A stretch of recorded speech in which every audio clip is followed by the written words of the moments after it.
Pasokan listrik di Banda Aceh dan Aceh Besar mengalami pemadaman bergilir hingga 3 malam berturut-turut dan kondisinya masih belum normal.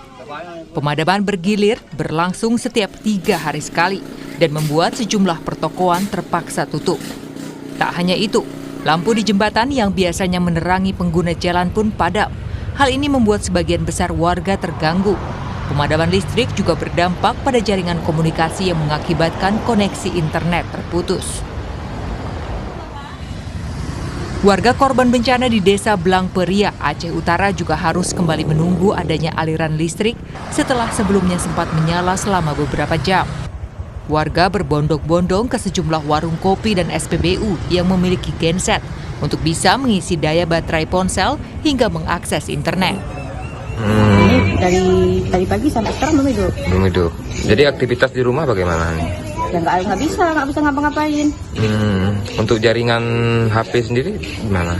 Nggak bisa juga. Nggak bisa. Jadi kalau harapnya ada lampu, biar bisa semua berkegiatan seperti biasa kan. Kita semua nggak bisa, air nggak bisa, masak nasi nggak bisa, cas HP, jaringan tuh nggak bisa. Kebutuhan akan pulihnya aliran listrik sangat mendesak. Tanpa aliran listrik, proses pemulihan pasca bencana semakin lambat dan membuat derita masyarakat bertambah. Tim Liputan Kompas TV. Dalam kunjungannya ke Aceh Tamiang, Presiden Prabowo Subianto meminta para pengungsi untuk bersabar karena pemerintah sedang berusaha mengatasi masalah di lapangan. Prabowo menyebut bahwa masih ada beberapa kepala keluarga yang belum mendapatkan aliran listrik. Pemerintah sedang bekerja keras, meski di lapangan sulit. Namun seluruhnya akan diupayakan maksimal. Prabowo juga berpesan untuk bersama-sama melindungi alam dan tidak menebang pohon sembarangan.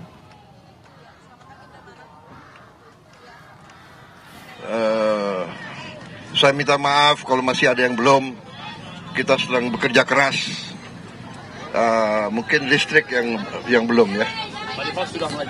Sudah mulai? Oh, oke. Iya. Ya, kita berusaha, kita tahu di lapangan sangat sulit ya. Keadaannya sulit, jadi kita atasi bersama. Kita tidak boleh tebang pohon sembarangan. Saya minta pemerintah daerah semua lebih waspada, lebih awasi ya. Kita jaga alam kita dengan sebaik-baiknya. Saya kira itu pesan saya ya.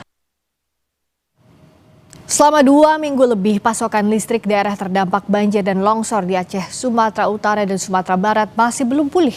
Lalu bagaimana langkah untuk mempercepat pemulihan listrik di daerah terdampak banjir longsor? Kita bahas lebih dalam bersama Ketua Komisi 7 DPR Fraksi PAN Saleh Daulay, pengamat ekonomi energi Fahmi Radi, dan Likopa Noptilo, Kasih Operasi dan Siaga Kantor SAR Bengkulu yang saat ini bertugas di Agam, Sumatera Barat. Selamat malam Bapak-Bapak. Selamat malam, Pak. Selamat malam, saya ke Pak Likopa.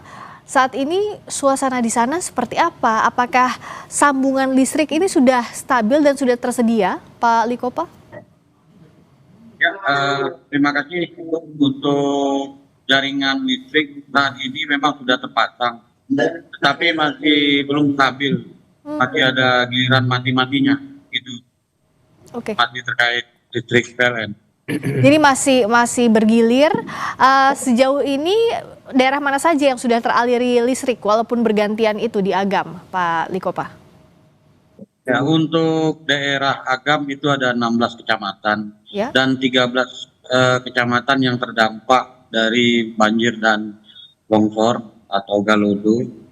Itu daerah ini memang yang kami tempatin atau khususnya Batana sendiri itu daerah Palembayan. Palembayan ini daerah yang terdampaknya jumlah korbannya sangat banyak.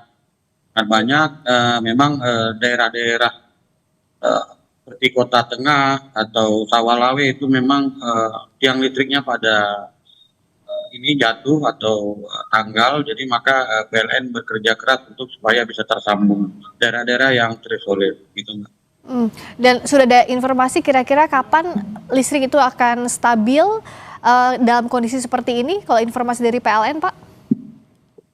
Kalau informasi dari PLN sendiri bahasanya dia akan secepatnya segera untuk mengatasi terkait untuk jaringan listrik yang berpengaruh dengan jaringan telekomunikasi juga. Ya, karena betul ini akan berdampak pada jaringan telekomunikasi. Banyak sekali yang jadi kesulitan untuk memberikan informasi ke keluarganya, belum lagi gelap gulitnya sudah 2 minggu ini dari bencana awal datang. Pak Saleh, kalau dalam kondisi seperti ini, apa saja dari tinjauan DPR kendalanya untuk memulihkan pasokan listrik? Sudah ada komunikasi dengan pemerintah, apa saja feedbacknya Pak? Jadi untuk sejauh ini sebetulnya kan kami itu hanya melihat bagaimana keadaan masyarakat. Masyarakat sekarang sangat tergantung sekali dengan pasokan listrik yang ada. Sampai sejauh ini kalau kita lihat tanggap darurat yang sedang dilakukan oleh pemerintah juga sangat terkendala karena adanya kendala listrik seperti ini. Jadi ada banyak alat-alat yang memang membutuhkan supplier energi yang bersumber dari listrik. Nah di daerah-daerah kita, terutama di tempat rawan bencana sekarang, katakanlah di Provinsi Aceh, Sumatera Utara dan juga Sumatera Barat, itu rata-rata semuanya sangat berharap agar listrik ini bisa segera hidup dan menyala sehingga dengan demikian kebutuhan masyarakat bisa terpenuhi. Tentu begini, masyarakat ini percaya betul dengan apa yang disampaikan oleh pemerintah. Ya. Jadi karena itu kita berharap bahwa pemerintah menyampaikan informasi yang valid, akurat, sehingga dengan demikian masyarakat punya katakanlah prediksi dan juga punya rencana-rencana yang akan dilakukan terkait dengan apa saja yang sedang mereka hadapi, terutama dalam melakukan upaya-upaya percepatan tanggap darurat yang ada saat ini. Nah, kemarin pada saat ada rapat di Aceh, rapat koordinasi, itu kan kita dengar semua bahwa Pak Bahlil melaporkan kepada Presiden bahwa malam ini, waktu itu disebut begitu, Ya. akan terang semua seluruh wilayah Aceh gitu. Tetapi kenyataannya sampai beberapa hari bahkan sampai hari ini listriknya belum total semua bisa mensuplai kebutuhan masyarakat. Masih banyak masyarakat yang merasakan kesulitan dengan adanya kekurangan listrik tersebut. Nah, disinilah saya katakan bahwa apa yang disampaikan oleh pemerintah itu semestinya bisa dikerjakan dengan baik. Tetapi kami juga di DPR meyakini bahwa tidak mudah memang untuk menghidupkan kembali listrik-listrik yang ada itu. Melihat situasi dan kondisi yang ada di lapangan saat ini. Kita melihat bahwa ada kendala-kendala baik yang bersifat teknis maupun non teknis yang dihadapi oleh PLN, terutama karena ada banyak tiang-tiang listrik yang memang rusak, hanyut, kemudian kabel-kabel listrik yang putus, kemudian bukan hanya putus di lintasan satu provinsi tertentu, tetapi juga antar provinsi dan antar kabupaten, dan bahkan ada kabel-kabel listrik tersebut yang menyeberangi sungai, di mana kita tahu bahwa sungai-sungai yang ada di sana juga terputus.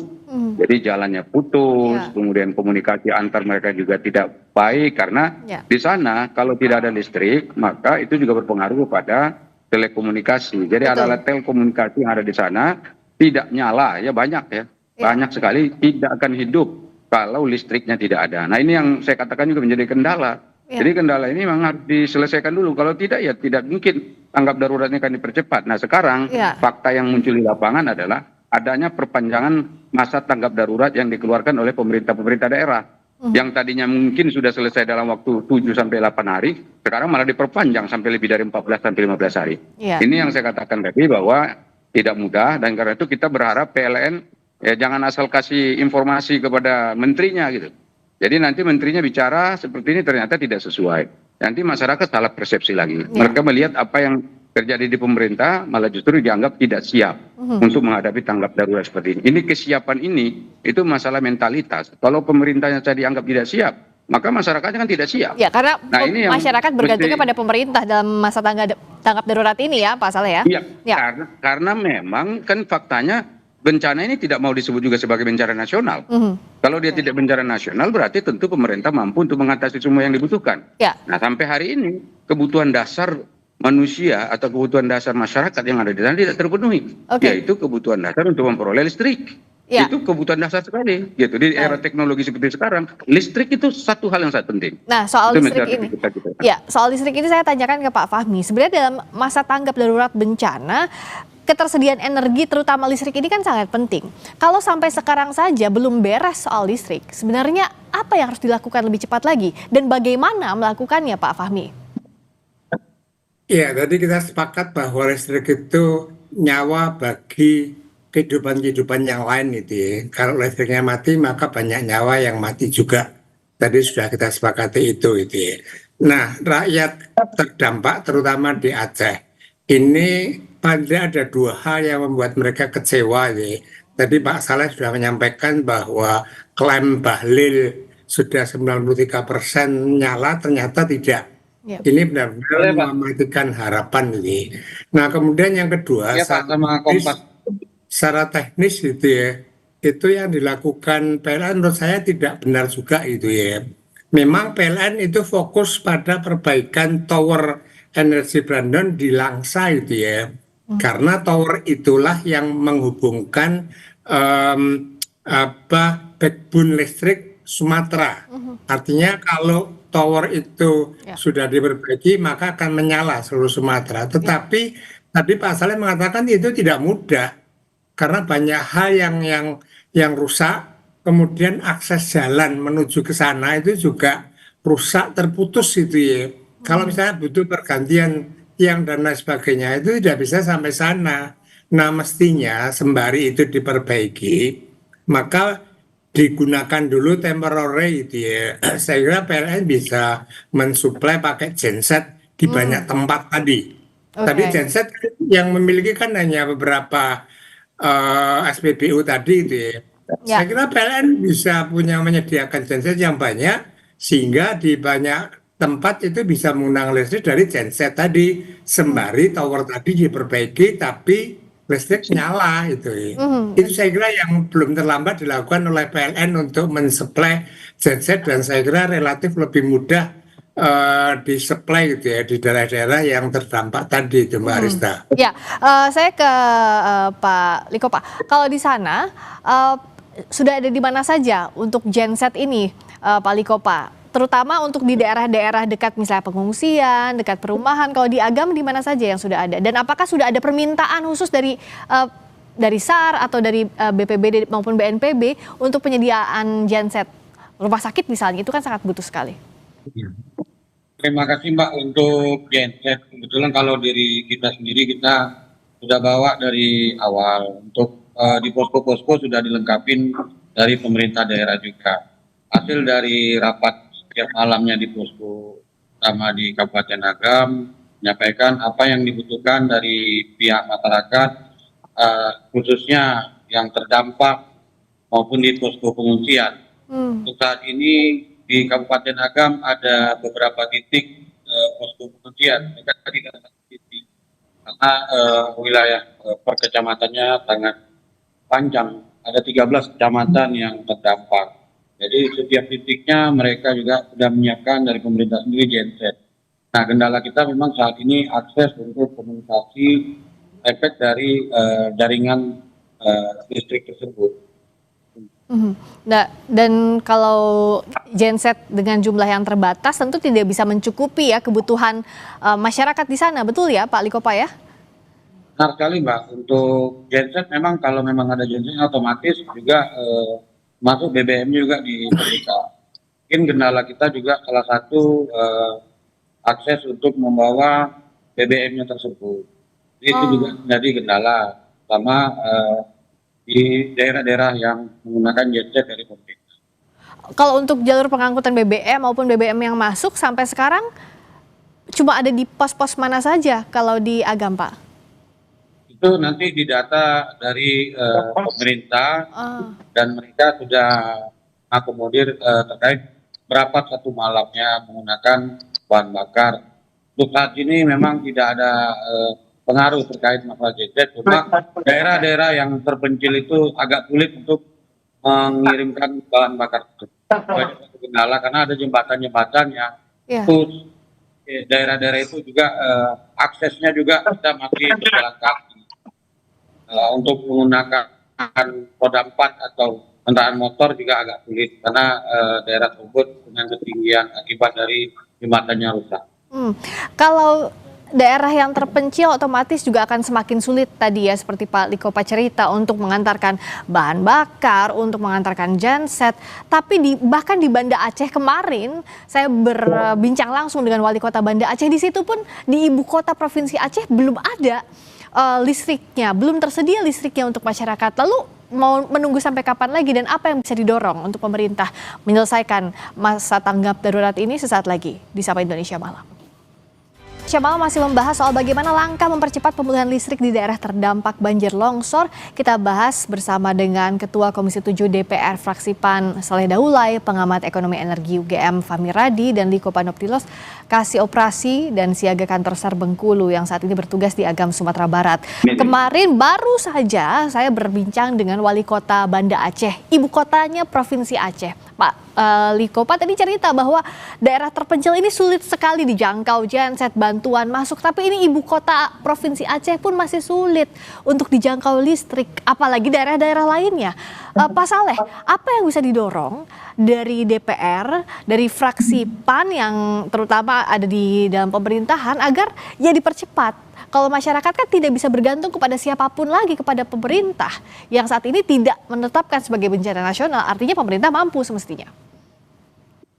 Jadi kalau saya mohon maaf ya, kebetulan ini kan dapil saya, Pak. Jadi saya tahu persis bahwa memang ini ada sesuatu yang perlu ditegerakan oleh pemerintah. Nah karena itu hal-hal yang bersifat fundamental memang yang dibutuhkan oleh pemerintah hari ini itu mesti harus segera dipenuhi. Ya karena kalau tanpa pemenuhan terhadap hal-hal seperti itu maka tanggap darurat ini akan terkendala dan ini bisa membutuhkan waktu yang sangat lama sekali. Pertama ya yang perlu diingat nih bahwa perumahan warga itu puluhan ribu yang hilang. Ya bukan hanya 1.000 2.000, puluhan ribu, karena ada desa juga seperti di Tapanuli Selatan itu ada 2 desa yang hilang tuh Mbak, sama sekali nggak ada lagi, nggak kelihatan. Itu satu, berarti kan rumahnya hilang semua. Kemudian yang kedua, infrastruktur yang dimiliki oleh masyarakat, terutama misalnya katakanlah sekolah, rumah ibadah, pusat pelayanan kesehatan dan pusat-pusat aktivitas sosial lainnya juga hilang. Jadi karena itu perlu rekonstruksi dan rehabilitasi yang membutuhkan waktu yang tidak sedikit gitu. Kemudian pekerjaan masyarakat terganggu. Sekarang kalau datang ke tempat bencana ini akan kelihatan betapa masyarakat di sana tidak bisa bekerja secara optimal karena sawah mereka hilang. Jadi sawah yang hilang itu jutaan hektar juga kalau dihitung total semua gitu loh. Nah karena itu ini juga tidak mudah gitu.